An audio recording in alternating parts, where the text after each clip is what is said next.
ಎಲ್ರಿಗೂ ನಮಸ್ತೆ. ನಿಮ್ಮ ಶಿವನ ಕನ್ನಡ ಲಾಗ್ಸ್ಗೆ ಸ್ವಾಗತ. ಇವತ್ತಿನ ವಿಡಿಯೋದಲ್ಲಿ ನಾನು ನಮ್ಮ ಅತ್ತೆ ಮನೆ ಅಂದರೆ ಹಳ್ಳಿಯಲ್ಲಿರುವಂಥ ನಮ್ಮ ಮನೆಯನ್ನು ಒಂದು ಹೋಮ್ ಟೂರ್ ಮಾಡಿ ತೋರಿಸ್ತಾ ಇದ್ದೀನಿ ನಿಮಗೆ.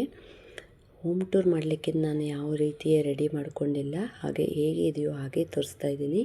ವಿಡಿಯೋ ಎಲ್ಲೂ ಸ್ಕಿಪ್ ಮಾಡದೆ ಕೊನೆ ತನಕ ನೋಡಿ. ಹಾಗೆ ವಿಡಿಯೋ ಇಷ್ಟ ಆದರೆ ಲೈಕ್ ಕಮೆಂಟ್ ಕೊಡೋದನ್ನು ಮರಿಬೇಡಿ. ಹಾಗೆ ಮೊದಲುವರೆಗೆ ನನ್ನ ಚಾನಲ್ ಯಾರು ನೋಡ್ತಾ ಇದ್ರಿ, ನನ್ನ ಚಾನಲ್ ಸಬ್ಸ್ಕ್ರೈಬ್ ಮಾಡ್ಕೊಳ್ಳಿ. ಪಕ್ಕದಲ್ಲಿರುವಂಥ ಬೆಲ್ ಐಕನ್ನ ಪ್ರೆಸ್ ಮಾಡಿ. ನಾನು ಹಾಕಿರುವಂಥ ಎಲ್ಲ ವಿಡಿಯೋಗಳ ನೋಟಿಫಿಕೇಷನ್ ನಿಮಗೆ ಬಂದು ತಲುಪುತ್ತೆ. ಹಾಗಿದ್ರೆ ತಡ ಯಾಕೆ, ಹಳ್ಳಿಯಲ್ಲಿರುವಂಥ ನಮ್ಮ ಅತ್ತೆ ಮನೆ ಯಾವ ರೀತಿ ಇದೆ ಅಂತ ನೋಡ್ಕೊಂಡು ಬಂದುಬಿಡುವ.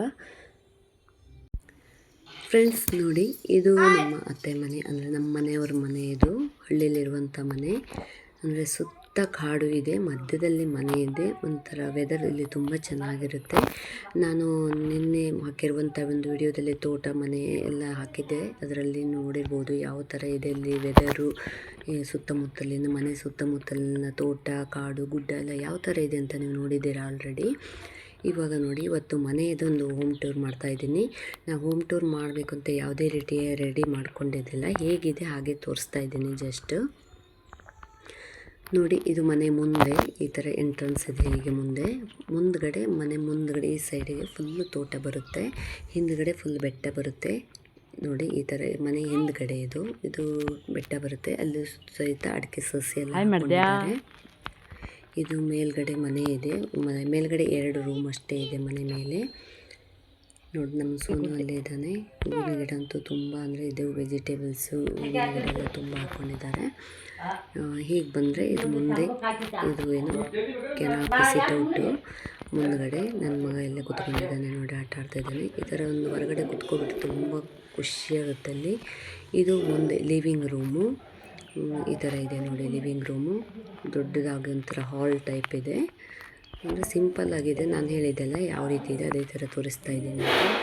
ಇದು ನಮ್ಮ ದೊಡ್ಡ ಭಾವನ ಮಗ ಎಲ್ಲ ಕ್ರಿಕೆಟ್ ಇದರಲ್ಲಿ ವಿನ್ ಆಗಿರುವಂಥ ಟ್ರೋಫಿಗಳು ತುಂಬ ಇದ್ದಾವೆ. ಒಂದು 100 ಟ್ರೋಫಿ ಏನೋ ಇದ್ದಾವೆ, ಅಷ್ಟು ವಿನ್ ಆಗಿ ಅವ್ನು ಗೆದ್ದಿರುವಂಥ ಟ್ರೋಫೀಸು ನೋಡಿದ್ರೆ ಖುಷಿಯಾಗುತ್ತೆ.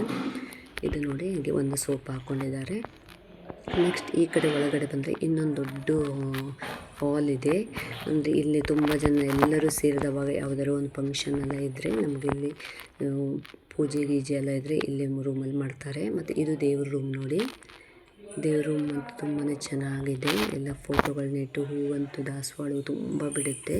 ಅದರಿಂದ ದೇವರಿಗೆ ಅಲಂಕಾರ ಮಾಡಿ ದೇವರ ಪೂಜೆ ಮಾಡಿದ್ದಾರೆ ನೋಡಿ. ದೇವ್ರ ರೂಮ್ ಈ ಥರ ಇದೆ. ದೇವ್ರ ರೂಮ್ ಪಕ್ಕ ಬಂದರೆ ಈ ಕಡೆ ಒಂದು ಬೆಡ್ರೂಮ್ ಇದೆ ನೋಡಿ. ಇಲ್ಲಿ ಇದು ಟೋಟಲ್ಲು 4 ಬೆಡ್ರೂಮ್ ಮನೆ ಇದು ನೋಡಿ. ಈ ಬೆಡ್ರೂಮಲ್ಲಿ ಈಗ ಯಾರೂ ಇರೋದಿಲ್ಲ, ಹಾಗಾಗಿ ಇಲ್ಲಿ ಒಂದಿಷ್ಟು ಬೆಡ್ಶೀಟು, ಜಮಖಾನ ಅದನ್ನೆಲ್ಲ ಸ್ಟೋರ್ ಮಾಡಿ ಇಟ್ಟಿದ್ದಾರೆ. ಹಾಗೆ ರೈಸ್ ಎಲ್ಲ ಇಟ್ಕೊಂಡಿದ್ದಾರೆ. ನೆಕ್ಸ್ಟ್ ಈ ಸೈಡಿಗೆ ರೂಮ್ ಲೆಫ್ಟ್ ಸೈಡ್ ಬಂದರೆ ಇನ್ನೊಂದು ಬೆಡ್ರೂಮು. ಇಲ್ಲೂ ಕೂಡ ಅಕ್ಕಿ ಎಲ್ಲ, ಭತ್ತ ಮತ್ತು ಎಲ್ಲ ಏನೇನಿದೆಯಲ್ಲ ಅದೆಲ್ಲ ಇಟ್ಕೊಂಡಿದ್ದಾರೆ. ಅಂದರೆ ನಾವೆಲ್ಲರೂ ಫಂಕ್ಷನ್ ಏನಾದ್ರು ಇದ್ದಾಗ, ಹಬ್ಬ ಎಲ್ಲ ಹೋದವಾಗ ಒಂದೊಂದು ಬೆಡ್ರೂಮಲ್ಲಿ ನಾವು ಸ್ಟೇ ಆಗ್ತೀವಿ. ಇದು ಬಂದು ಮತ್ತೊಂದು ಬೆಡ್ರೂಮ್. 2 ಬೆಡ್ರೂಮ್ ತೋರಿಸಿದೆ ಅಲ್ಲ ನಾನು ನಿಮಗೆ. ಇದು ಪಕ್ಕದ ಈ ಸೈಡಿಗೆ ಬಂದು ಫಸ್ಟ್ ತೋರಿಸಿದ್ದು ಈ ಸೈಡಿಂದು. ಇದು ಹಾಲು ನೋಡಿ. ಇಲ್ಲಿ ಗೌರಿ ಹಬ್ಬದಲ್ಲಿ ಎಲ್ಲ ಗೌರಿ ಕೂರಿಸೋದು ಅದೇ ಹಾಲಲ್ಲಿ, ದೊಡ್ಡ ಹಾಲಲ್ಲಿ. ಆಮೇಲೆ ಏನಾದ್ರು ಪೂಜೆ ಇದ್ರೆಲ್ಲ ಹಾಲಲ್ಲಿ ಮಾಡ್ತಾರೆ. ನೆಕ್ಸ್ಟ್ ಇದು ಲಿವಿಂಗ್ ರೂಮ್ ಇದೆಯಲ್ಲ, ಈ ಲಿವಿಂಗ್ ರೂಮಿಂದ ಬಂದರೆ ಇಲ್ಲಿ ಒಂದು ಔಟಿಗೆ ಒಂದು ಬೆಡ್ರೂಮ್ ಕನೆಕ್ಷನ್ ಇದೆ ನೋಡಿ. ಇಲ್ಲಿ ಡ್ರೆಸ್ಸಿಂಗ್ ಟೇಬಲ್ಲು, ಇಲ್ಲೊಂದು ಕಾಟ್ ಎಲ್ಲ ಹಾಕ್ಕೊಂಡಿದ್ದಾರೆ. ಆ ಹಾಲಲ್ಲಿ ಒಂದು ಕಾಟ್ ಇತ್ತಲ್ಲ, ಅಲ್ಲಿ ನಮ್ಮ ಅತ್ತೆ ಮಲಗ್ತಾರೆ. ಇಲ್ಲಿ ನೋಡಿ, ಇಲ್ಲಿಂದ ಹಾಲ್, ಇದು ಲಿವಿಂಗ್ ರೂಮ್ ಇದೆಯಲ್ಲ, ಲಿವಿಂಗ್ ರೂಮಿಂದ ಒಳಗಡೆ ಬಂದರೆ ಇದು ಕಿಚನ್ ರೂಮು. ನಾನು ಹೇಳಿದ್ದೆಲ್ಲ, ಹಳ್ಳಿಯಲ್ಲಿ ಎಷ್ಟು ದೊಡ್ಡ ಕಿಚನ್ ರೂಮ್ ಇದ್ದರೂ ಸಹ ಅಷ್ಟು ಮತ್ತೆ ಕಿಚನ್ ರೂಮನ್ನು ಮತ್ತು ಹೊರಗಡೆ ಮತ್ತೆ ಅಡುಗೆ ಮಾಡೇ ಮಾಡ್ತಾರೆ. ಆ್ಯಕ್ಚುಲಿ ಇದು ದೊಡ್ಡ ಕಿಚನ್ ರೂಮು. ಈ ಥರ ಇದೆ ನೋಡಿ. ಈ ಥರ ಸೆಲ್ಫೆಲ್ಲ ಹಾಕ್ಕೊಂಡಿದ್ದಾರೆ. ಒಂದು ಫ್ರಿಡ್ಜ್ ಇಟ್ಕೊಂಡಿದ್ದಾರೆ ನೋಡಿ. ಈ ಥರ ಟೈಲ್ಸ್ ಹಾಕ್ಕೊಂಡಿದ್ದಾರೆ. ಒಂಥರ ವೈಟ್ ಕಲರ್ ಟೈಲ್ಸ್ ತುಂಬ ಚೆನ್ನಾಗಿ ಕಾಣುತ್ತೆ. ಇನ್ನು ಸೆಲ್ಫೆಲ್ಲ ಏನೂ ಮಾಡಿಸಿಲ್ಲ, ವಾರ್ಡ್ರೋಬ್ಸ್ ಎಲ್ಲ ಆ ಥರ. ಇದು ನೋಡಿ, ಈ ಥರ ಉದ್ದದಿದೆ ಲಾಂಗ್ ಕಿಚನ್ ರೂಮು. ಆ ಡೈನಿಂಗ್ ಟೇಬಲ್ ಲಾಸ್ಟ್ ಎಂಡಲ್ಲಿ ಇದೆಯಲ್ಲ, ಅದನ್ನು ಇಲ್ಲಿ ಮಿಡ್ಲ್ ಹಾಕ್ಕೋತಾರೆ ಏನಾದ್ರು ಫಂಕ್ಷನ್ ಎಲ್ಲ ಇದ್ದರೆ. ಆಮೇಲೆ ಜಾಸ್ತಿ ಜನ ಬಂದರೆ ಕೆಳಗಡೆ ಪಂಕ್ತಿಯಲ್ಲಿ ಊಟ ಹಾಕ್ತಾರೆ. ಈಗ ಡೈನಿಂಗ್ ಟೇಬಲ್ನ ಈ ಕಡೆ ಸರಿಸಿ ಕಾರ್ನರಲ್ಲಿ ಇಟ್ಟಿದ್ದಾರೆ. ಇಲ್ಲಿ ಪಕ್ಕದಲ್ಲಿ ನೋಡಿ ಇಡಕ್ಲು ಅಂತ ಹೇಳ್ತೀನಲ್ಲ ನಾನು, ಇದು ನಮ್ಮ ಹಳ್ಳಿ ಮನೆಯಲ್ಲಿ ಎಲ್ಲೇ ಹೋದರೂ ಇಡಕ್ಲಿರುತ್ತೆ. ಯಾವುದೇ ಒಂದು ಪೂಜೆ ಹಬ್ಬ ಏನೇ ಇದ್ದರೂ ಇಲ್ಲಿ ಫಸ್ಟು ಪೂಜೆ ಮಾಡಿ ದೇವರಿಗೆ ಎಡೆ ಇಟ್ಟು, ಅಂದರೆ ಇದು ಹಿರಿಯರ ಸಮಾನ ಅಂತ ಹೇಳಿ ಅದು ಇಡಕ್ಲನ್ನು ಮಾಡಿರ್ತಾರೆ. ಹಾಗೆ ಈ ಕಿಚನ್ನಲ್ಲಿ ಒಂದು ಅಟ್ಯಾಚ್ಡ್ ಒಂದು ಗೋಡ್ರೇಜ್ ಟೈಪ್ ಮಾಡ್ಕೊಂಡಿದ್ದಾರೆ, ಲಾಕರ್ ಸಿಸ್ಟಮ್ಮು ನೋಡಿ. ಈ ಥರ ಇದೆ ಅದು, ಅದರಲ್ಲೇ ಗೋಡೆಯಲ್ಲೇ ಅಟ್ಯಾಚ್ ಆಗಿದೆ ಅದು. ನೆಕ್ಸ್ಟ್ ಈ ಕಿಚನ್ನಿಂದ ಬಂದರೆ, ಹೊರಗಡೆ ಬಂದರೆ ಇನ್ನೊಂದು ಸ್ಮಾಲ್ ಕಿಚನ್ ಇದೆ. ಇದು ಮಳೆಗಾಲದಲ್ಲೆಲ್ಲ ಇಲ್ಲಿ ಅಡುಗೆ ಮಾಡ್ತಾರೆ. ಯಾಕಂದರೆ ಆ ಕಡೆ ಕಿಚನಲ್ಲಿ, ದೊಡ್ಡ ಕಿಚನಲ್ಲಿ ಬರೀ ಸ್ಟವ್ ಅಷ್ಟೇ ಇದೆ, ಅಲ್ಲಿ ಅಪರೂಪಕ್ಕೆ ಅಡುಗೆ ಮಾಡ್ತಾರೆ. ಟೀ ಕಾಫಿ ಏನಾದ್ರು ಮಾಡೋದಾದ್ರೆ ಅಷ್ಟೇ ಅಲ್ಲಿ. ಇದು ಮಳೆಗಾಲದಲ್ಲಿ ಇಲ್ಲೇ ಜಾಸ್ತಿ ಬೆಂಕಿ ಒಲೆ ಇರುತ್ತಲ್ಲ, ಈ ಒಲೆಯಲ್ಲಿ ಅಡುಗೆ ಮಾಡ್ತಾರೆ. ಅಂದರೆ ರೊಟ್ಟಿ ಮಾಡಲಿಕ್ಕೆಲ್ಲ ಜಾಸ್ತಿ ಬೇಕಾಗಿರೋದು ಇದೇ ಒಲೆ ಅಲ್ವ ನೋಡಿ. ಈ ಥರ ಒಲೆ ಇದೆ, ಇಲ್ಲಿ ಮೇಲಿಂದ ಹೊಗೆ ಹೋಗುತ್ತೆ. ಇಲ್ಲಿ ಅಡುಗೆ ಮಾಡ್ತಾರೆ ಮಳೆಗಾಲದಲ್ಲಿ. ಈಗ ಬೇಸಿಗೆಲೆಲ್ಲ ಫುಲ್ ಔಟ್ಸೈಡ್ ಅಡುಗೆ ಮಾಡ್ತಾರೆ, ಅದನ್ನು ತೋರಿಸ್ತೀನಿ ನಾನು ನಿಮಗೆ. ಇಲ್ಲಿ ಪಾತ್ರೆ ವಾಶ್ ಮಾಡಲಿಕ್ಕೆ ಈ ಥರ ಇದೆ ನೋಡಿ. ಈ ಥರ ಒಂದು ಪಾತ್ರೆ ವಾಶ್ ಮಾಡಲಿಕ್ಕೆ ನೀರಿಂದಂತೂ ಏನೂ ಸಮಸ್ಯೆ ಇಲ್ಲ. ಇಲ್ಲಿ ಜರಿ ನೀರು ಬರ್ತಾನೆ ಇರುತ್ತೆ, ಎಷ್ಟು ನೀರು ಖರ್ಚು ಮಾಡಿದರೂ ಅಷ್ಟು ನೀರು ಸಫಿಷಿಯೆಂಟಾಗಿ ನೀರು ಸಿಗುತ್ತೆ. ಈ ಕಡೆ ಬಂದರೆ ಬಾತ್ರೂಮ್ ಇದೆ ನೋಡಿ. ಬಾತ್ರೂಮ್ ಅಂದರೆ ಇಲ್ಲಿ ಬಾಯ್ಲರು ಆ ಥರ ಯಾವುದೇ ಇದು ಕನೆಕ್ಷನ್ ಇಲ್ಲ. ಇಲ್ಲಿ ಕಟ್ಟಿಗೆ ಒಲೆಯಿಂದ ಬೆಂಕಿ ಹಾಕಿ ನೀರು ಕಾಯಿಸೋದು ಹಂಡೆ, ಹೊರಗಡೆಯಿಂದ ಕಟ್ಟಿಗೆ ಹಾಕೋದು, ಹಂಡೆಯಲ್ಲಿ ನೀರು ಕಾಯುತ್ತೆ, ಎಷ್ಟು ಬೇಕಾದರೂ ಸ್ನಾನ ಮಾಡ್ಬೋದು. ಈ ಕಡೆ ಬಂದರೆ ಒಂದು ವೆಸ್ಟರ್ನ್ ಕಮೋಡ್ ಇದೆ. ನೆಕ್ಸ್ಟ್ ಬನ್ನಿ, ಈ ಥರ ಹೊರಗಡೆ ಹೋದರೆ ನೋಡಿ, ಇದು ಮತ್ತೆ ಇನ್ನೊಂದು ಕಿಚನ್. ನಾನು ಹೇಳ್ತಿಲ್ಲ ಅಲ್ಲಿ ಎಷ್ಟು ಅಡುಗೆ ಮನೆ ಇದ್ದರೂ ಹೊರಗಡೆನೇ ಅಡುಗೆ ಮಾಡೋದು ಅಂತ. ಇದು ಹೊರಗಡೆ ಮತ್ತೊಂದು, ಬೇಸಿಗೆಲೆಲ್ಲ ಇಲ್ಲೇ ಅಡುಗೆ ಮಾಡೋದು ಒಲೆಯಲ್ಲಿ ನೋಡಿ. ಈ ಥರ ಒಲೆ ಹಾಕ್ಕೊಂಡು ಕಟ್ಟಿಗೆ ಒಲೆಯಲ್ಲಿ ಅಡುಗೆ ಮಾಡ್ತಾರೆ. ಅಲ್ಲಿ ಸ್ಟೌವಲ್ಲಿ ಓನ್ಲಿ ಟೀ ಕಾಫಿ ಏನಾದ್ರು ಅರ್ಜೆಂಟಿಗೆ ಏನಾದ್ರು ರಿಲೇಷನ್ಸ್ ಯಾರು ಬಂದರೆ ಅಷ್ಟೇ ಮಾಡೋದು. ಇದು ರೊಟ್ಟಿ ಮಾಡುವಂಥ ರೊಟ್ಟಿ ಮರಗಿ ಅಂತ ಹೇಳ್ತಾರೆ. ಇದು ರೊಟ್ಟಿ ಮರಗಿ ನೋಡಿ.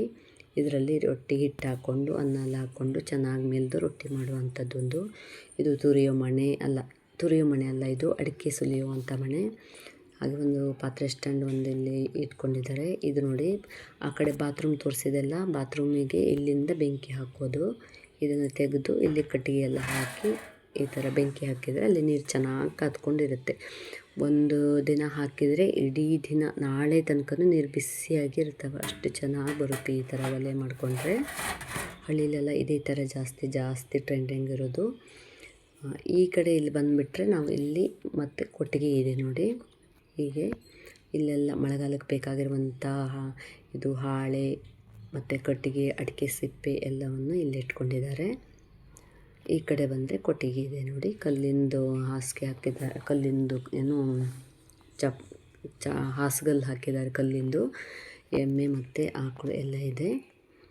ಇದನ್ನು ಡೈಲಿ ವಾಶ್ ಮಾಡಬೇಕು ಕೊಟ್ಟಿಗೆನ, ಇಲ್ಲಾಂದರೆ ಗಲೀಜು ಮಾಡ್ಕೊಂಡು ಬಿಡ್ತವೆ. ಡೈಲಿ ವಾಶ್ ಮಾಡ್ತಾರೆ. ನೋಡಿದ್ರಲ್ಲ ನಮ್ಮ ಮನೆ ಯಾವ ಥರ ಇದೆ ಅಂತ. ಮಕ್ಕಳಿಗಂತೂ ಆಡ್ಲಿಕ್ಕೆ ತುಂಬಾ ಚೆನ್ನಾಗಿರುತ್ತೆ. ಒಳಗಡೆ ದೊಡ್ಡ ಹಾಲ್ ಇದೆಯಲ್ಲ, ಮಕ್ಕಳು ಆರಾಮಾಗಿ ಆಡ್ಕೋತಾರೆ ರಜೆಯಲ್ಲೆಲ್ಲ ಬಂದುಬಿಟ್ರೆ. ಇಲ್ಲಿ ತುಂಬ ಅಂದರೆ ತುಂಬ ಖುಷಿ, ದೊಡ್ಡ ಮನೆಯಾಗಿರೋದಕ್ಕಾಗಿ. ಹಾಗೆ ಒರೆಸೋದು ಗುಡಿಸೋದು ಅಷ್ಟೇ ಇರುತ್ತೆ ಇಲ್ಲಿ ಕೆಲಸ ಕೂಡ. ಅಪರೂಪಕ್ಕೊಮ್ಮೆ ಒರೆಸ್ತಾರೆ ಅಲ್ಲಿ, ಡೈಲಿ ಏನು ಒರೆಸೋದಿಲ್ಲ, ಯಾರೂ ಇರೋದಿಲ್ಲ ಮನೆಯಲ್ಲಿ ಜಾಸ್ತಿ. ಇಲ್ಲಿ ನೋಡಿ, ಹಾಗೆ ಮೇಲ್ಗಡೆ ಕೂಡ 2 ರೂಮ್ ಇದೆ. ನಾನು ಅದನ್ನು ನಿಮಗೆ ಇಲ್ಲಿ ತೋರಿಸಲಿಲ್ಲ. 2 ರೂಮು ಇದೆ, ಅಲ್ಲಿ ಸ್ವಲ್ಪ ಲಗೇಜೆಲ್ಲ ಜಾಸ್ತಿ ಹಾಕಿಟ್ಟಿದ್ದಾರೆ. ಈಗ ನೋಡಿ, ಮುಂದುಗಡೆಯಿಂದ ತೋರಿಸ್ತಾ ಇದ್ದೀನಿ ನಾನು. ಈ ಥರ ಮುಂದುಗಡೆ ಎಲ್ಲ ಈ ಥರ ಇದೆ. ಈ ಕಡೆ ಎಲ್ಲ ಕಾರ್ ಪಾರ್ಕಿಂಗ್ ಮಾಡ್ಕೋಬೋದು. ಇಲ್ಲಿ ಗಿಡಗಳನ್ನು ಸಹಿತ ಹಾಕ್ಕೋಬೋದು ಹೊರಗಡೆ ನಾವು ನೋಡಿ. ಈ ಥರ ಹಸಿರಾಗಿದೆ ತೋಟ, ತುಂಬ ಚೆನ್ನಾಗಿದೆ. ಐ ಹೋಪ್ ಇವತ್ತಿನ ವಿಡಿಯೋ ನಿಮಗೆಲ್ಲರಿಗೂ ಇಷ್ಟ ಆಗಿದೆ ಅಂದ್ಕೊಂಡಿದ್ದೀನಿ. ಇಲ್ಲಿವರೆಗೂ ನನ್ನ ವಿಡಿಯೋ ನೋಡಿದ್ದಕ್ಕೆ ನಿಮಗೆಲ್ಲರಿಗೂ ಧನ್ಯವಾದಗಳು. ಹಾಗೆ ಇದೇ ರೀತಿಯ ಉತ್ತಮವಾದ ವಿಡಿಯೋದೊಂದಿಗೆ ನನ್ನ ಚಾನಲನ್ನು ನೋಡ್ತಾ ಇರಿ. ಅಲ್ಲಿವರೆಗೂ take care, bye bye, see friends, thank you.